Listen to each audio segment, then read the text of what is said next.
네, 안녕하세요. 이종호입니다. 여러분들이 와주셔서 고맙고요.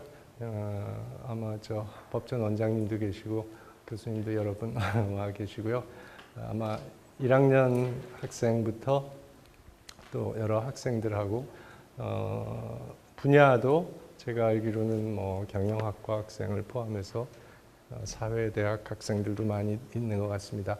그 로봇이라고 하는 분야가 비교적 폭넓게 관심을 가질 수 있는 분야가 아닌가 싶어요. 그래서 또 여러분들이 여러 분야에서 와주셨습니다.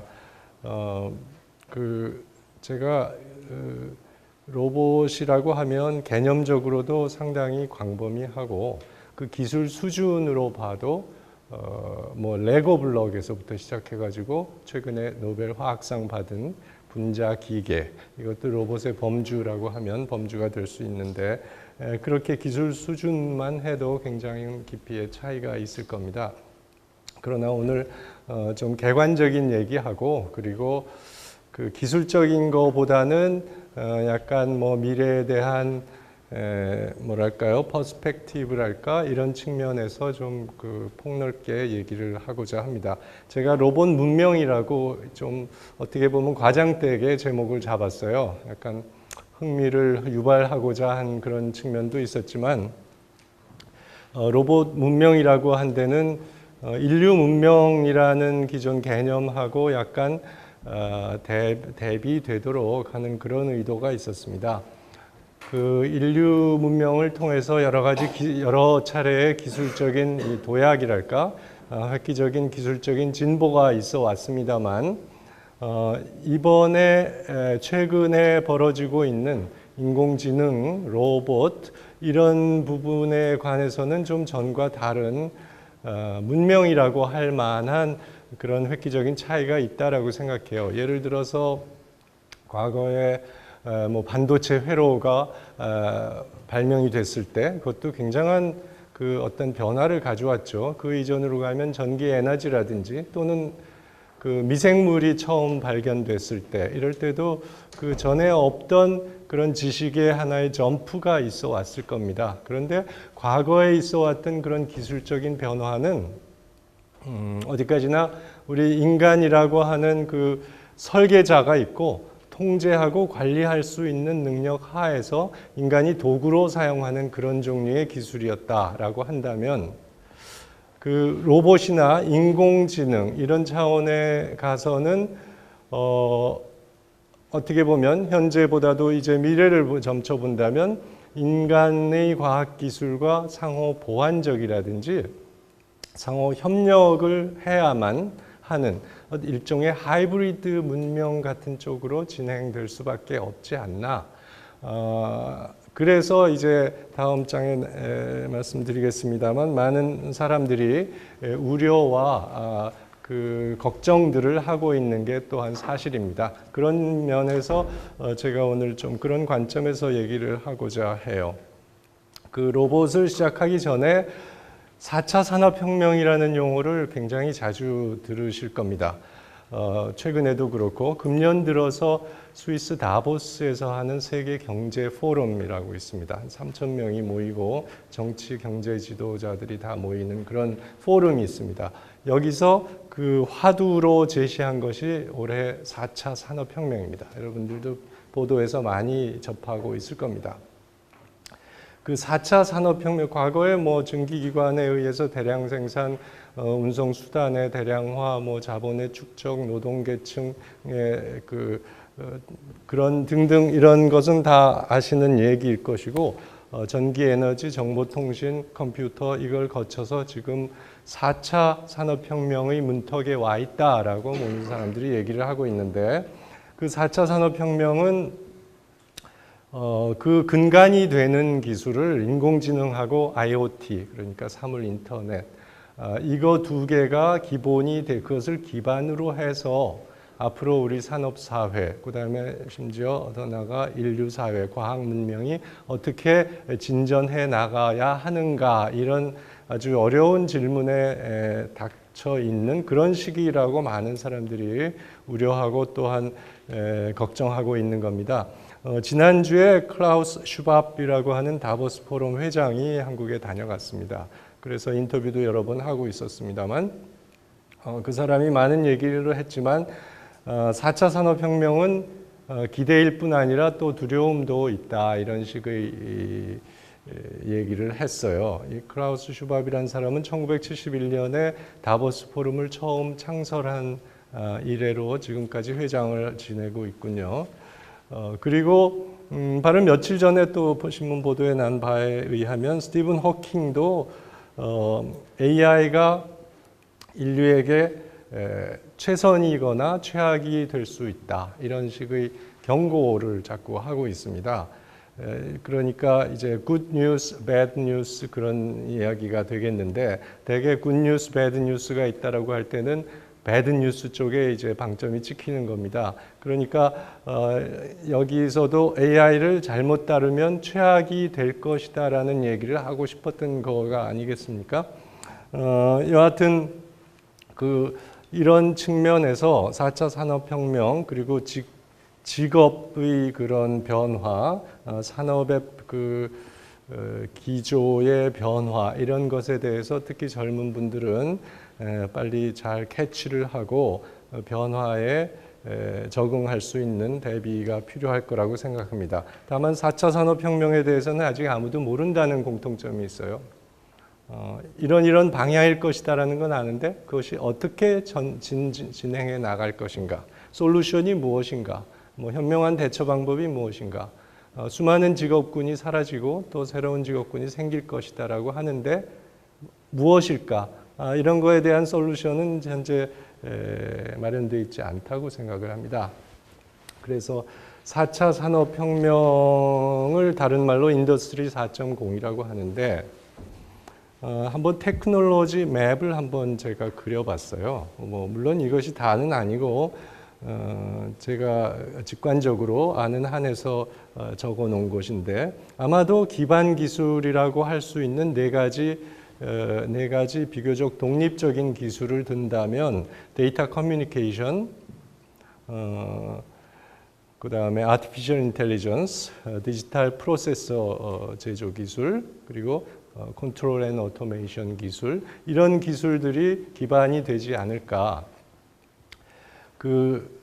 지금 모든 사람이 얘기하는 것과 같이 날로 융합 기술이 강조가 되고 이제 초점을 맞추게 되고 있는데 이런 기반 기술들이 여기 제가 가느다란 선으로 그려놨는데 얽히고 설켜서 융합돼서 자꾸 제품, 새로운 신기술 이런 것들이 만들어지고 진행돼 나가는 과정입니다. 인텔리전트 로봇이라든지 바이오메트릭 생체 인식, 바이오인포머틱스, 지놈 연구를 비롯해서 생물학적 정보 시스템을 IT와 결합해가지고 뭔가 새로운 더 발전된 앞날로 향해 가자 그런 식의 의도입니다. 스마트폰이나 애플리케이션들 여러분들 잘 알 수 아는요. 또 드론이나 특히 금년 봄에 알파고는 하나의 충격으로 온 것 같습니다. 사실 알파고라고 하는 사건으로 인해서 국내외 인공지능에 대한 관심이 엄청나게 늘어난 건 사실이고 그 분야에 대한 중요도가 올라갔습니다. 이런 융합들이 또 한 차례 또 몇 차례씩 계속적으로 이제 믹스 앤 매치 되겠죠. 또는 컨버지 돼가지고 스마트카라든지 IoT, 또 휴머노이드 로봇, 그 외에 또 이번에 노벨상을 받은 분자기계 등등 이런 식의 분자기계는 이제 물론 바이올로지, 케미스트리 쪽의 지식이 더 많이 포함된 부분이라고 볼 수 있고요. 그래서 향후에는 어떤 거를 기대해야 하는가? 제가 결국은 무엇이 될지라도 Connected Smart Something 연결되고 서로 간에 정보 주고받고 그런 기본 틀 안에서 또한 스마트하고 똑똑하고 이러한 능력을 지닌 무엇인가가 다음 단계로 기대하는 것일 것이다.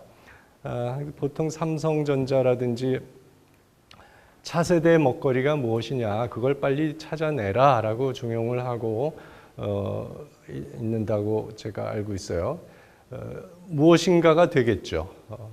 그런데 그것이 무엇일지에 대해서 누구나 확신을 하지 못하고 있는 그런 단계입니다. 그래서 이제 그러면 로봇이라고 하는 그런 거에 대해서 한번 얘기를 해보겠습니다. 로봇, 다들 알고 있지만 그거에 대해서 다시 한번 정리를 해보면 위키피디아에서는 인간 형태와 기능을 지닌 자동기계, 꼭 인간일 필요는 없습니다. 여하튼 자동기계를 통칭하는 것이라고 생각이 돼요. 그 ISO 국제표준화기구에서는 로봇이라고 하는 분과가 있는데 거기서 다루고자 하는 그 기계기구의 범위를 어떻게 보느냐면 2 or more degrees of freedom, 그러니까 2축 이상의 엑시스를 가지고 통제 가능한 오토노미를 가지고 있는 그런 기구를 통칭해서 로봇이라고 하고 그것에 대한 표준화 그런 규칙들을 정해 나가고 있습니다.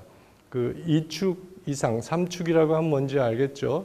예를 들어서 회전, 그 다음에 이건 굴절, 그 다음에 이렇게 하면 기울임, 이게 3축이죠.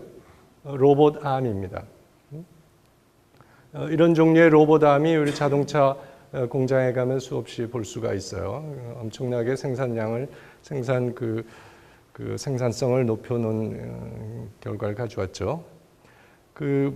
이 로봇의 개념으로 본다면 오래 거슬러 올라갑니다. 아리스토텔레스, 플라톤의 제자이죠. 아리스토텔레스가 여러 가지 자연과학의 기본적인 틀을 형성하기도 했지만 이 사람이 자동 기계가 있어서 내 하인 역할을 해줬으면 좋겠다.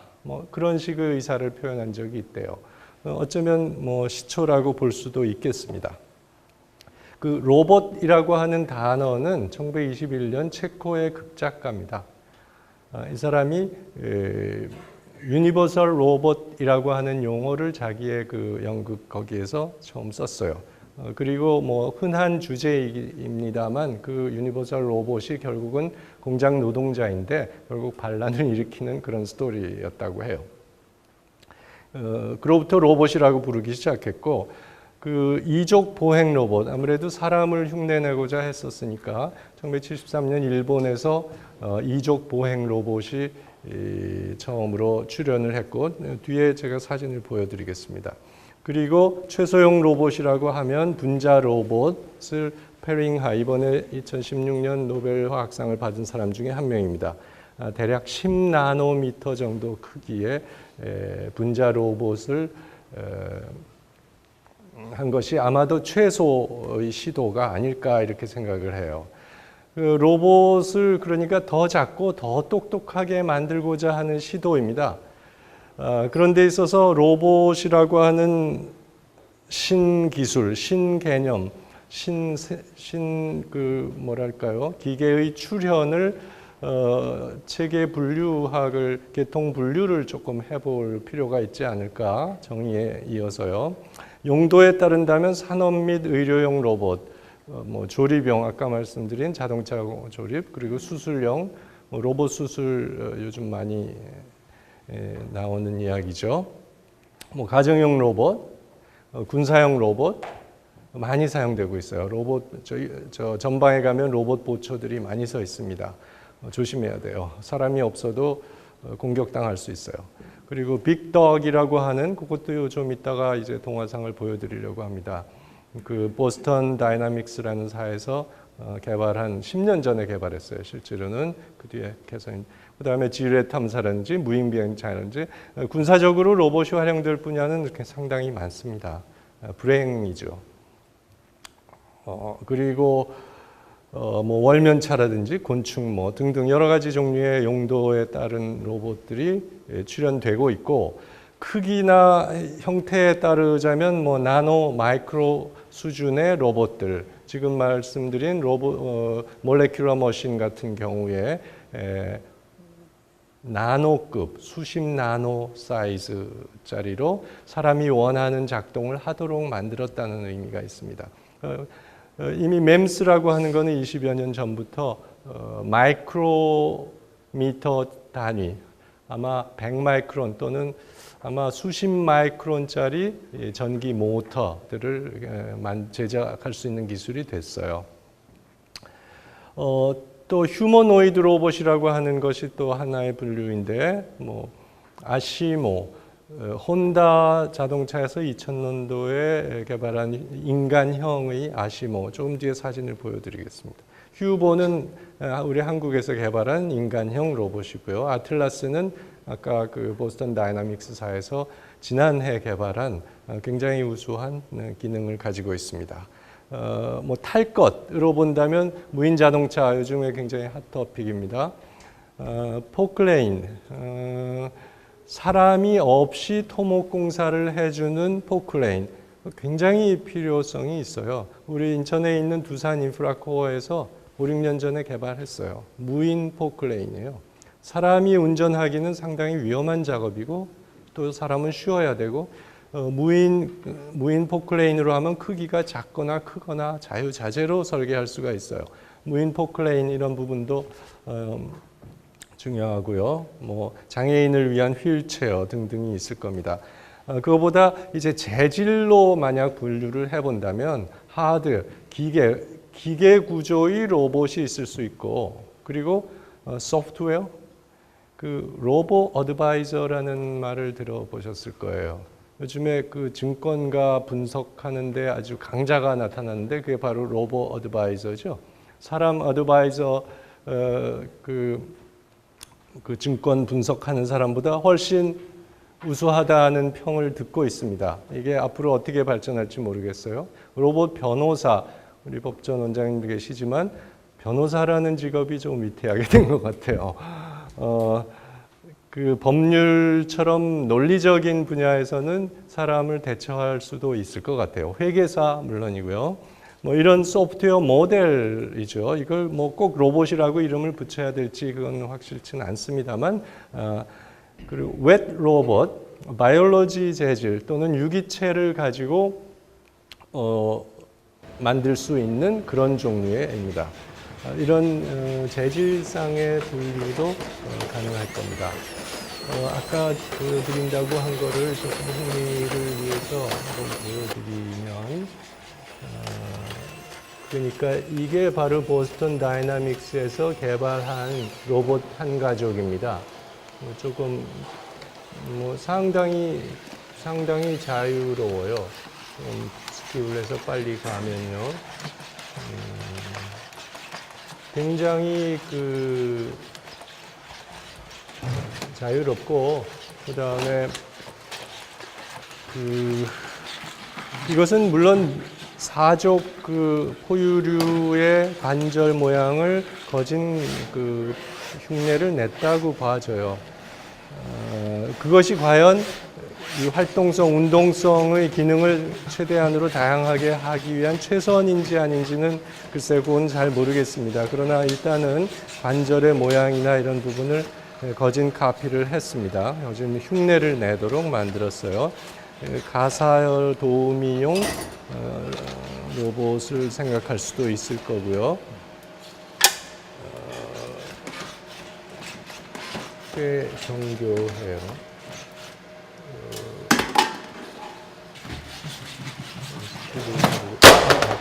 넘어지는 장면이 재미있는데 그거 한번 다시 보고 있어요.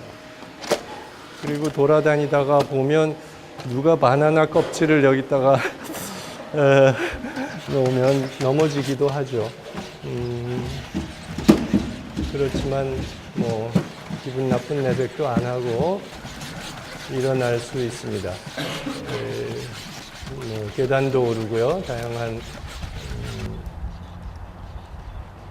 달리기도 하고요.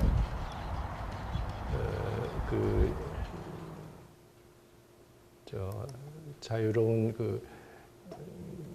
환경에서도 충분히 갈 수 있어요. 아틀라스는 역시 보스턴 다이나믹스에서 개발한 이족 로봇이에요. 그러니까 휴머노이드라고 할 수 있죠.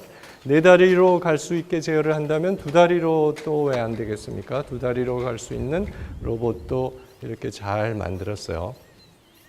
참고로 그 보스턴 다이나믹스는 설립된 거는 10여 년 전인데 구글이 2013년도에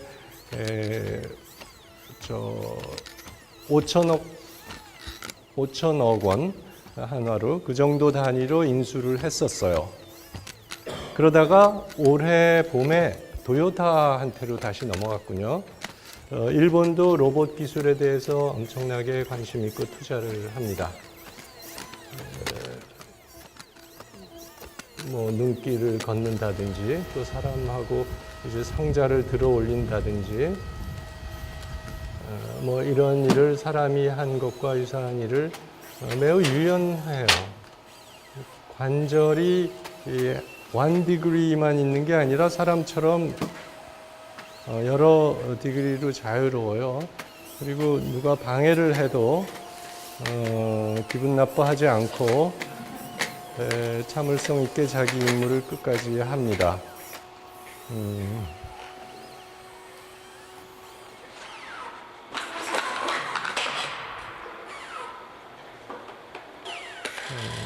충실하죠.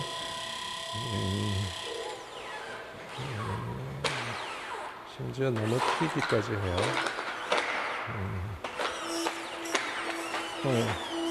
아이고, 이렇게 넘어지기까지 해요. 그래도 일어납니다.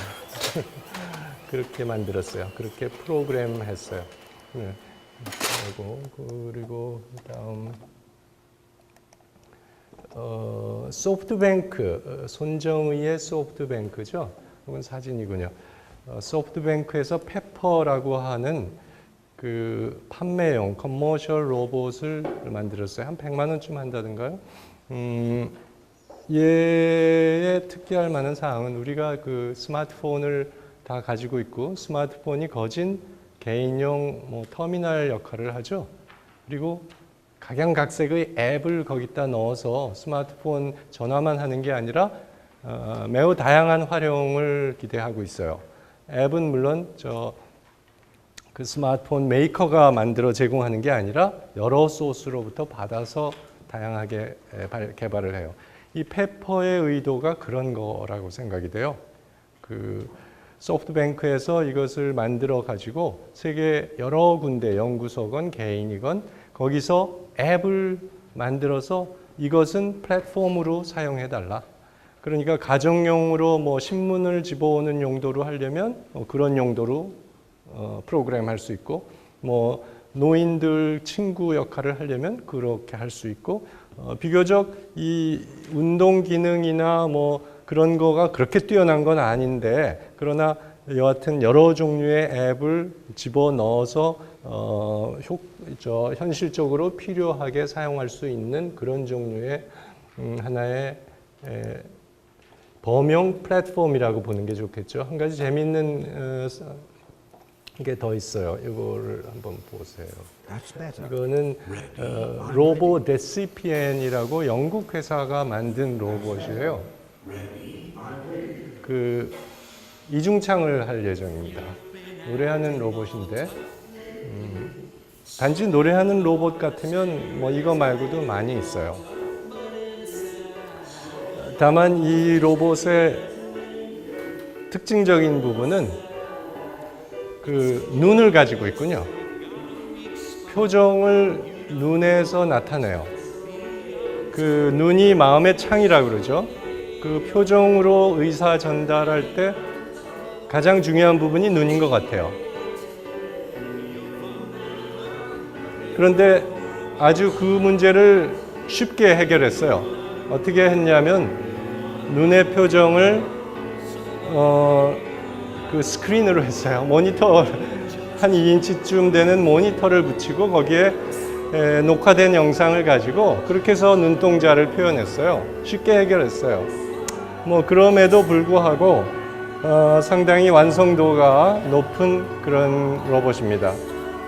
이 데시피엔은 국내 업체가 이것을 관리를 했는데 일단 상체만 로봇이고 하체 부분은 현재 고정입니다. 현재 그 자유도가 없어요.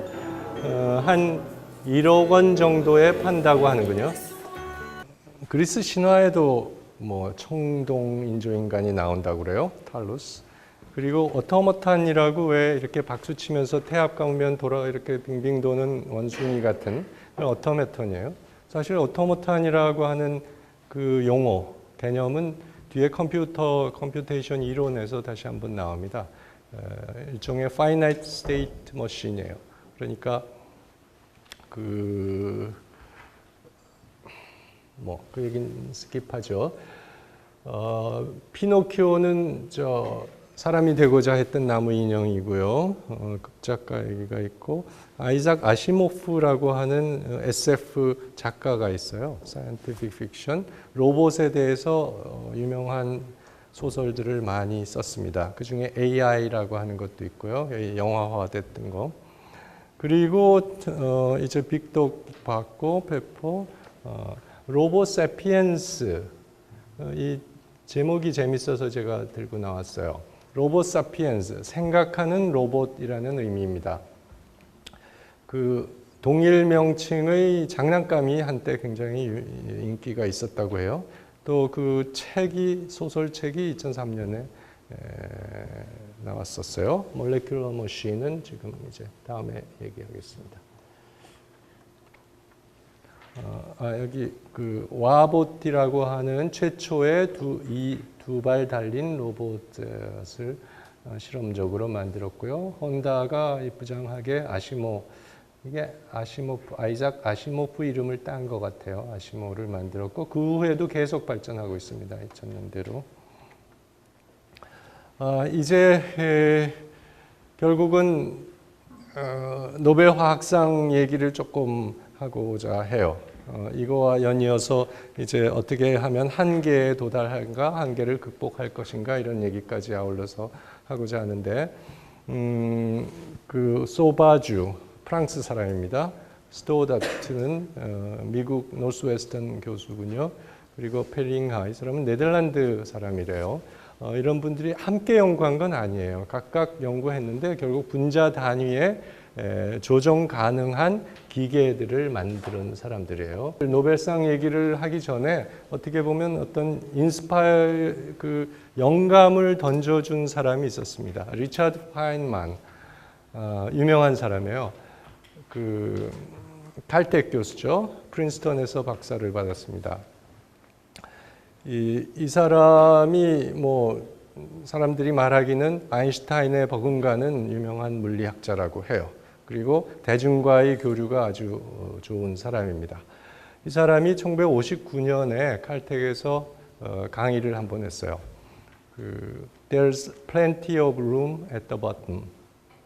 그러니까 누구나 바닥이라고 생각한데 사실은 더 파보면, 더 들여다보면 얼마든지 더 여유 공간이 있다. 더 확장 가능성이 있다.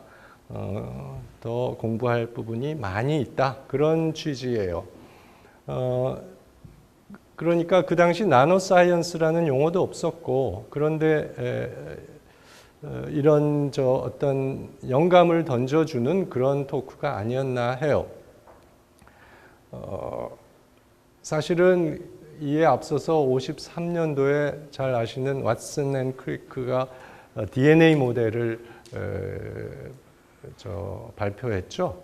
아마 거기에서 이 사람도 영향을 받지 않았나 싶어요. 좀 뒤에 다시 설명하겠습니다만 DNA가 사람이 만들 수 있는 구조보다 훨씬 작은 구조로서 모든 정보 처리를 하고 있는 중이거든요. 그게 여러분들을 구성하는 염색체입니다.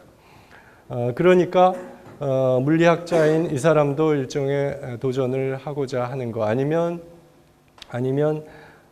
사실은 이분이 이런 얘기를 하면서도 이런 말을 했다고 그래요. 그 당시가 1960년인데 2000년대 사람이 지금의 나를 보면 뭐라고 하겠느냐. 그때 너는 왜 그렇게 게을러고 너무 그 시도를 하지 못한 거 아니었느냐 이런 얘기를 하면 어쩌려고 하느냐 이런 식의 표현을 했다고 하는군요. 그러니까 모든 유능한 사람은 한 50년 정도는 앞서가는 그런 전례들이 많이 있습니다. 여하튼 이 사람이 이 얘기를 쭉 하면서 두 가지 과제를 던졌어요. 그것만 중점으로 얘기해 봅시다. 그 과제가 뭐냐면 현재 책 한 면의 책을 25,000분지 1로 축소해서 기록하고 읽어줄 수 있겠느냐. 누구라도 그렇게 할 수 있고 그것을 나에게로 가져오면 내가 $1,000를 주겠다. 그게 첫 번째 문제고, 두 번째는 그 한 변이 64분지 1인치, 0.4mm예요. 0.4mm짜리 정육면체 속에다가 전기 모터를 제작해서 그 속에서 돌아가고 제어 가능한 전기 모터를 만드는 사람에게는 내가 $1,000불을 주겠다라고 했어요. 그 당시 $1,000불이 아마 적지 않은 돈인 것 같아요. 그래서 그 결과는 그 전동 모터는 1년 뒤에 누군가가 만들어가지고 전자현미경을 같이 들고 와서 이 사람한테 보여줬대요. 그래서 $1,000불을 줄 수밖에 없었대요. 조금 불만이었긴 한데. 그리고 그 책 한쪽 한 면을 25,000분지 1로 한 거는 85년도에 누군가가 드디어 풀어냈다 그래요. 그래서 역시 $1,000불을 이 사람한테서 받아갔대요. 이 파인만은 88년에 돌아가셨습니다. 여하튼 지금 와서 보면 그 전동 모터라는 거는 결국 MEMS입니다. 그 뒤에 90년대 이래로 MEMS 기술이라고 하나의 튼튼한 분야로 성장하고 있어요. 한 100 마이크론 미터, 100 마이크론이면 머리카락 단면의 직경 정도 됩니다. 그거보다 작은 기계 모터를 현재는 만들 수 있는 단계예요. 그리고 이 25,000분지 1로 한쪽을 줄인다라고 하는 것은 25,000분지 1이면 책 하나의 한 변을 25cm라고 하면 25,000분지 1이면 10 마이크론 미터인 것 같아요. 10 마이크론 미터짜리 책 한 페이지를 기록하라는 얘기고, 한 책이 10 마이크론 미터면 글자 하나는 아마 그 100분질이라고 치면 100 나노미터군요. 하나의 글자가 100 나노미터이면 그 글자를 그리기 위한 선의 폭은 10 나노보다 작아야 됩니다. 그러니까 굉장히 작은 거예요. 책 한 면을, 그러니까 10 나노미터짜리 펜으로 한 면을 쓸 수 있다면 이렇게 할 수 있다는 거예요. 요즘 와서 인테그레이트 서킷이 어디까지 내려가 있죠? 인테그레이트 서킷의 단위가요, 게이트 랭스라고 하는데, 그러니까 최소한의 스위치죠. 온오프를 통제할 수 있는 스위치의 스위치 양극 간의 폭을 게이트 위스가 20 나노까지 내려가 있어요. 대량 생산하는 건 30 내지 50 나노 정도 돼 있고요. 그런데 아까 말씀드린 것처럼 10 나노짜리 선폭으로 글씨를 써라 이거예요. 그러면 이번에는 이러한 기계를 소형화하는데 어떻게 할 것인가? 라는 질문을 또 던졌어요. 그러면서 두 가지 방법을 제안했는데, 하나는 작은 기계를 만들기 위해서는 우선 사람이 자기 손보단 작은 기계를 만들어야 한다. 예를 들어서 뭐 1cm짜리 기계 손을 만들었다고 합시다. 단 만들 때 어떻게 만들었냐면 그 기계 손이 다시 그 기계 손의 반 사이즈 되는 기계 손을 제작할 수 있는 기계 손을 만들었다는 거예요. 그러면 그 2분지 1cm의 기계손은 또 다시 자기의 반의 크기의 기계손을 만들 수가 있죠. 또 다시 내려가죠. 작게 이런 식으로 반복해서 최소형의 기계를 만드는 데까지 도달할 수 있지 않느냐. 톱다운 방식이고 일종의 리프로덕션입니다. 재생산하는 거예요. 이터러티브 프로시저예요. 등비급수죠. 그 기하급수적으로 증가되는 그 감소율입니다. 이런 방법이 있을 수 있다. 다른 방법은 from the bottom, 아예 원자부터 시작해가지고 합성해서 적당한 조작을 통해서 통제할 수 있는 기계를 만들자. 어쩌면 이게 지금 노벨상 받은 그 사람들이 아닐까 싶어요. 참고로 세균, 대장균을 비롯해서 세균의 플라젤라라고 하는 부분이 있어요. 이것은 로타리 모타입니다. 저도 사실 한 20년 전까지만 해도 몰랐던 부분이에요. 꼬리가 있고 그 꼬리를 빙빙 회전시켜요. 마치 우리 농학에서 상모라고 그러죠. 머리 끝에 달린 이런 구조를 가지고 있고 그걸 회전하면서 추진력을 얻습니다. 편모를 세부 들여다보면 회전 부위가 있고 로터가 있고 윤활유가 있고 심지어 베어링 작용을 하는 것까지 다 있어요. 생물학적으로 진화에 의해서 탄생한 겁니다. 이 폭이 로터의 직경이 약 50나노 정도 됩니다. 굉장히 작죠. 50나노 정도 되는 이것을 세균들은 가지고 있어요. 참고로 DNA 모델은 다 아시는 거고요. 이 DNA 모델 여기에 규격을 한번 보면 이중나선 이 원통형 폭이 직경이 한 2나노 정도 됩니다.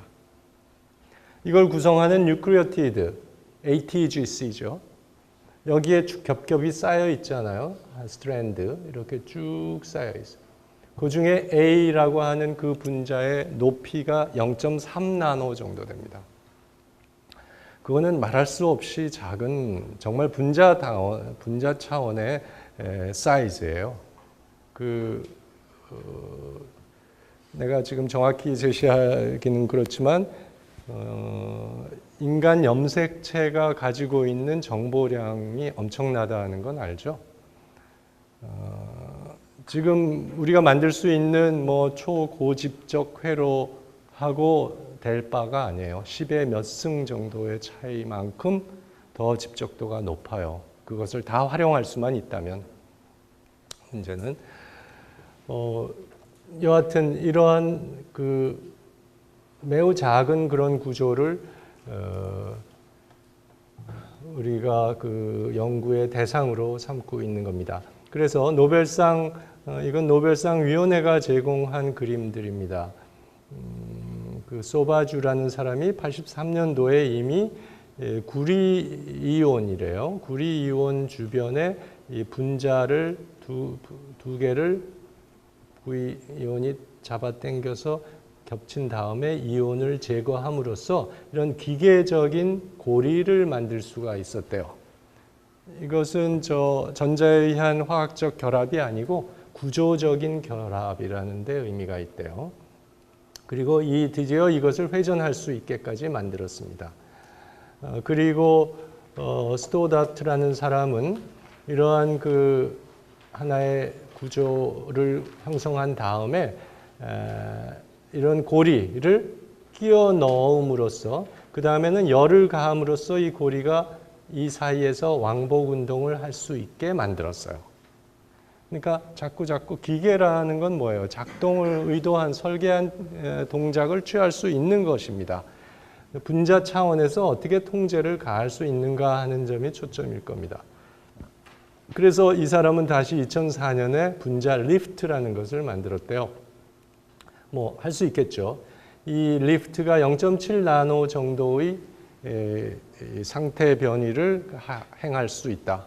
결국 상태를 바꿀 수 있다는 것은 메모리 소자로도 이용될 수 있다는 것을 의미합니다. 몰레큘러 메모리가 되죠. 이 몰레큘러 메모리 부분은 사실 유기물을 가지고 반도체 실리콘 메모리를 대체하고자 하는 것은 제가 한 10여 년 전에 제가 직접 한 건 아니고 협력하는 다른 교수님들과 함께 시도를 했던 분야이기도 합니다. 분자 근육, 소형 로봇을 만들기 위한 근육, 로봇에서 모터를 이용하느냐 아니면 이와 같이 신축적인 근육을 이용하느냐 하는 그런 어떤 논란이 있습니다. 그리고 페링하라는 사람은 분자 모터, 즉 회전체를 만들기에 이르렀는데요. 그 회전 속도가 놀랄만 하군요. 최근에 달성한 회전 속도는 12 밀리언 로테이션 퍼 세컨드예요. 퍼 미니트도 아니고요. 분자 차원에서는 그렇게 엄청난 일들이 벌어지나 봐요. 그래서 당연히 모터가 있으면 어떤 기본 구조, 체시스만 형성해주면 네 바퀴 달린 자동차 모양을 만들 수도 있다. 이 자동차의 크기가 수십 나노미터 정도의 움직이는 자동차를 만들 수 있다. 이런 것을 통해서 노벨상을 받았어요. 그 다음에 그러면 한국에서는 이런 일들이 없었는가? 연구 시도가 없었는가? 인하대 팀, 사실은 제가 과제 책임자로 융합기술 파이오니어 사업을 2006년에 제출한 적이 있었습니다. 그러니까 그때 이 제목들, 그 세부 내용들을 들여다보면 상당히 유사해요. 현재 노벨상 과학자들이 했던 것과요. 그러나 저는 연구 착수를 하지 못했습니다. 즉 DNA 구조체를 이용해서 프레임을 만들고 그 다음에 엔진, 분자 모터를 또는 근육을 만들어서 어떤 동적인 능력을 부여하고 현재 공개된 노벨상 그런 업적과 조금 다른 부분은 여기였습니다. 바이오 나노 인포마틱스. 저는 화공 이런 쪽에는 제가 잘 모릅니다만 저는 인포메이션 전공이니까 이 바이오 물질을 이용해서 어떻게 이 정보 처리를 할 것인가 이것도 상당히 중요한 부분이라고 생각해요. 분자 기계를 통제하기 위해서는 그 통제하기 위한 프로그램 또는 저장 이런 게 필요하니까 DNA 컴퓨팅이라고 하는 모델은 이미 개발을 했었고요. 메모리도 이제 개발을 했었지만 그 지속되는 시간이 활용할 수 없을 만큼 짧았어요. 그런 등등의 문제가 있었습니다. 그리고 캐리지, 표적 항암제라는 게 있죠. 지금도 있습니다만 효과가 잘 안 내요. 안 나타나요. 등등 그런 것을 수송체 그리고 결국은 어플리케이션을 보여줘야 되는데 제가 아까 웃은 이유는 연구는 연구일 뿐인데 어플리케이션 성과가 언제 나오느냐? 한 10년 뒤에 나올걸요? 그러면 안 되죠. 그렇죠? 근데 그 노벨상 이번에 노벨상 받은 분들이 했다는 얘기를 들어보면 이미 80년대부터 시작했잖아요. 한 20년, 30년 동안 연구를 했고 그러면 언제 실용화 차원으로 가겠느냐라고 기자가 질문하니까 앞으로 20년이요? 이렇게 대답을 했다고 그래요. 그러니까 실용화라는 거는 그렇게 간단한 얘기는 아닌 것 같아요. 비록 우리나라 연구지원부서에서는 5년 내로 뭐가 나오지 않으면 상대를 잘 안 하죠.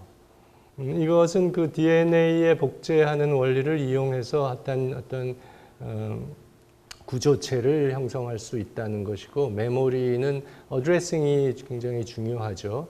어느 위치에 어떤 정보를 끄집어내거나 읽거나 쓰거나 그런 구조 이거 다 개념입니다. 이것이 이제 나노 캐리지인데 우리 의과대학의 박성혁 교수 연구 잘하는 교수입니다. 그분이 이쪽 분야로 참여를 했었어요. 이것이 아까 항암제나 아니면 혈전 같은 것을 처리하는 어떤 마이크로 디바이스이고요. 자, 그러면 이제 아마 마지막으로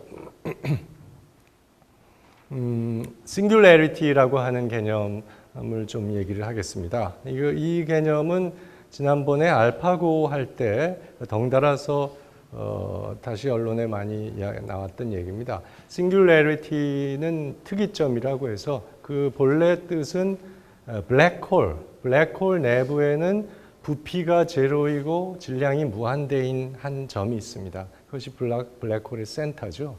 그 지점을 말할 때 싱귤레리티 포인트라고 하고 블랙홀 주변에 어느 정도 접근하면 더 이상 빠져나갈 수 없는 그런 경계가 있죠. 그것을 이벤트 호라이즌이라고 그래요.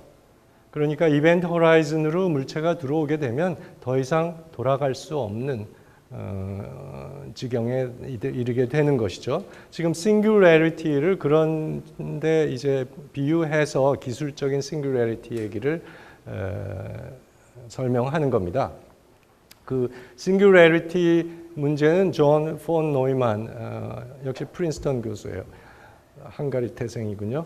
이 사람이 1953년에 처음으로 언급을 했다고 해요. 문명이 이렇게 가다가는 걷잡을 수 없는 지경에 이르게 될 것이다. 앨런 투링, 폰 노이만의 제자라는군요. 잘 알다시피 그 인공지능 분야의 초창기에 기여를 했던 사람이에요. 이 사람이 1951년에 지능형 기계 이단의 역사라고 하는 논문을 출판을 했어요. 여기서 한 얘기는 지능형 기계가 이 정도로 이렇게 개발이 되다 보면 사람을 능가하는 점이 곧 나타날 것이다. 그런 논지예요. 그건 어떻게 보면 당연합니다. 여기 제가 빅 O 노테이션이에요. 그 complexity, rate of change가 기계적으로 시간에 따라 기계가 발달하는 발전 속도하고 인간이 발전하는 속도하고는 역시 산술적이냐 이제 기하급수적이냐 그런 차이가 있죠. complexity 면에서 이쪽이 절대적으로 앞서 있습니다. 즉 시간이라고 하는 유한적인 어떤 생각을 하지 않는다면 기계가 절대적으로 위에 있어요. 그 싱귤래리티가 이제 그 알파고와 더불어서 한 거는 레이 커츠와일이라고 하는 사람이에요. 이 사람이 지금은 구글에서 싱귤래리티 연구소를 운영하고 있다고 해요. 그 Singularity is Near라고 하는 책을 발간했고요. 그 다음에 드디어 2016년에 와서 사람의 자존심, 휴먼 엑스퍼트를 알파고가 바둑에서 이기는군요. 기본적으로는 딥러닝이라고 하는 기법을 사용했습니다. 그래서 결국은 싱귤래리티 논리가 뭐냐면 아마도 무어의 법칙이라고 많이 들어봤죠. 그 인테그레이트 서킷의 집적도에 관련된 겁니다. 무어는 1965년에 무어의 법칙을 얘기했는데 그 당시 인텔의 CEO였어요. 그 무어가 한 것은 1년 반마다 집적도가 2배씩 늘어난다. 그것이 아마 대체로 지금까지도 이어오고 있어요. 그 뒤에 지금 KT 회장인 황창규 씨는 아니다. 최근에는 1년마다 2배씩 되던데 라고 해서 황의 법칙이라고 스스로 얘기를 하고 있어요. 뭐 대차 없어요. 그래서 무어의 법칙은 이제 결국은 컴퓨팅 능력은 기계나 컴퓨터나 컴퓨팅 능력은 기하급수적으로 발전하고 있다는 얘기고 멜더스는 뭡니까? 1798년이군요. 멜더스 인구론. 그때는 뭐죠? 인구는 기하급수적으로 증가하는데 농작물은 산술급수적으로만 증가할 수 있다. 인구 예를 들어서 출생률이 뭐 4%다 예를 들어서 그러면 1.04의 복리 아닙니까? 그러니까 기하급수예요. 물론 멜더스 이론은 틀렸다고도 하기도 하고 최소한 지금까지는 사실이 아닌 걸로 지금까지는 적용되지 않는 걸로 나와 있어요. 왜냐하면 농업 기술이 더 빠른 속도로 발전했기 때문에 그런 것이고 여하튼 무어와 멜더스를 합쳐보면 이런 결론이 됩니다. 생물종은 크로마뇽인 이래로 약간씩 발전하지만 우리 두뇌 하드웨어는 거진 변화가 없고 지식의 양만 조금씩 늘어날 뿐이에요. 산술급수적으로 늘어나고 있는데 기계는 아까 말씀드린 대로 기계가 기계를 만들 단계에 이르면 기하급수적인 발전을 갈 수밖에 없는 것이죠. 그게 결국은 이 빅 O 컴플렉시티 컴패리전이 되겠습니다. 그 얘기예요. 그 시점이 언제인가? 글쎄요. 그 커츠와일이라는 사람이 제시한 그림이에요. 이 그림을 보면 이쪽 세로축은 calculations per $1,000. 1,000불로 구입할 수 있는 컴퓨터의 계산 능력입니다. $1,000라고 하면 보통 일반인이 가정에서 큰 부담 없이 하나 구입해서 써볼 수 있을 만한 돈이에요. 그게 대체로 PC의 가격이었고 요즘에는 스마트폰의 가격도 그 정도군요. 그러니까 보편적으로 범용 컴퓨터가 능력을 얼마나 확보했는가의 익스포넨셜 그래프입니다. 처음에 보면 대략 2000년도 정도에 인섹트의 브레인에 달했어요. 그 다음에 2010년에 마우스의 브레인에 달했고 2025년경에 휴먼의 브레인에 달할 거라고 생각합니다. 그리고 쭉쭉 보면 한 2050년, 45년, 50년에 올 휴먼 브레인을 능가하는 개인용 컴퓨터가 나타날 것이다. 이때가 이제 이것이 문제점인 거죠.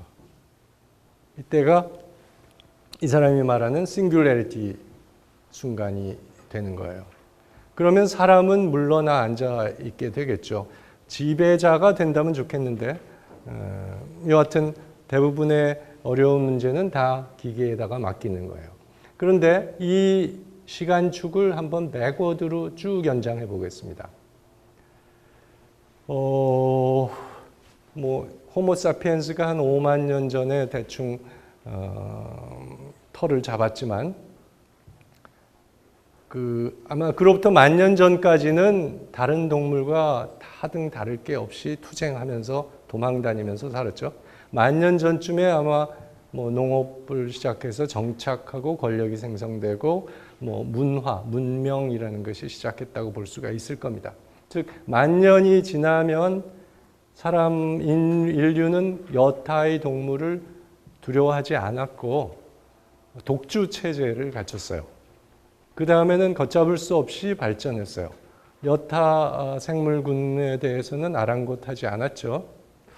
어쩌면 그 시점이 즉 인간이 만물의 영장이 된 순간이 그러니까 지구적 관점에서 볼 때 싱귤레리티가 아니었나 그런 생각을 잠깐 해봐요. 그리고 다시 지금에 이르러서 2050년 다시 또 한 차례의 싱귤레리티 포인트를 우리 스스로 맞이하게 될 시점에 있지 않는가. 인류 문명 도메인이라는 것이 사람이 활개치고 살던 기간이라고 보고 활동 영역이에요.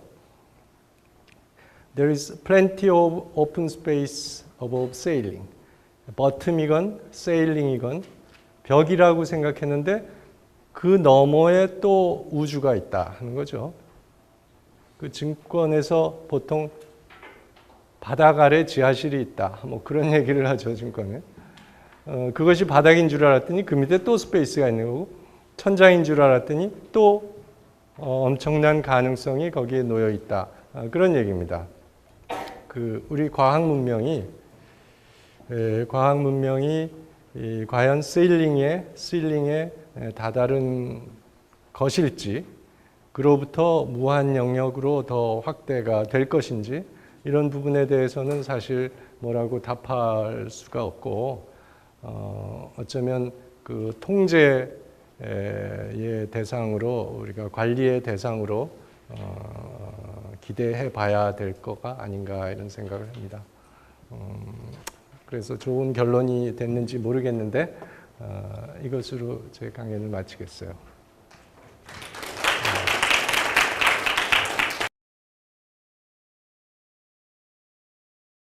제가 아까 숫자를 가지고 이렇게 얘기를 했지만 기능상인 측면에서 효율성 측면에서는 사람이 역사적으로 기계를 능가할 수가 없어요.